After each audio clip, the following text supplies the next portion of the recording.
Leading the Whitewater Valley into the future of how you get news. The best coverage in the Whitewater Valley from the best news source. Kicks 96 and WHON Video News with Jeff Lane.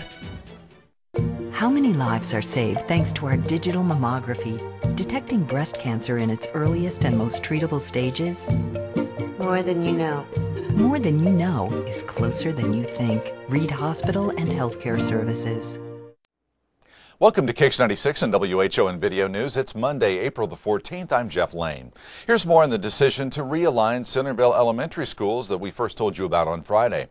At the beginning of the next school year, Rose Hamilton will house all kindergarten through second graders, while Centerville Elementary will be where the third through sixth graders will go. It's a move that's expected to save the system about $200,000 a year.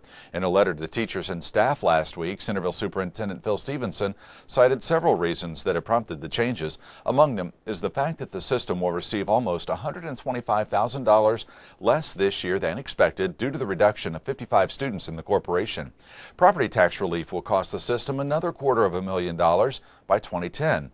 Stevenson said that Centerville schools have both declining enrollment and low assessed valuation, and that makes the impact on schools there worse proportionally than most schools in the area and state. He said that many changes are coming in the next few years.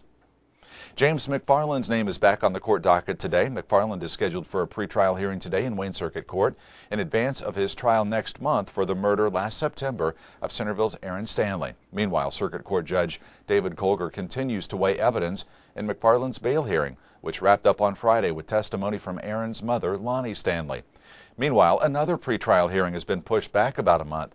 Kathy Puckett, who owned Richmond Mortgage, has had a pretrial hearing pushed back from today to May the 12th. Puckett faces local charges of orchestrating an attack on a local realtor. She's also the subject of a federal investigation after about 40 area homeowners said that they were victimized by various frauds. The FBI interviewed Puckett at the Wayne County Jail a couple weeks ago. She's being held on a $250,000 bond. 13 years behind bars, that's the sentence a Lynn man has received for beating an acquaintance with a baseball bat. 26-year-old Troy Lewis was given the sentence on Friday in Randolph Circuit Court.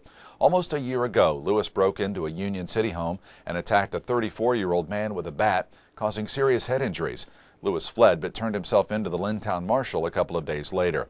Meanwhile, a Randolph County attempted murder trial has been postponed. 20-year-old Heather Williams of Winchester is accused of stabbing 27-year-old Dawn Allender last November and then shooting her with a BB gun. Allender recovered from her injuries.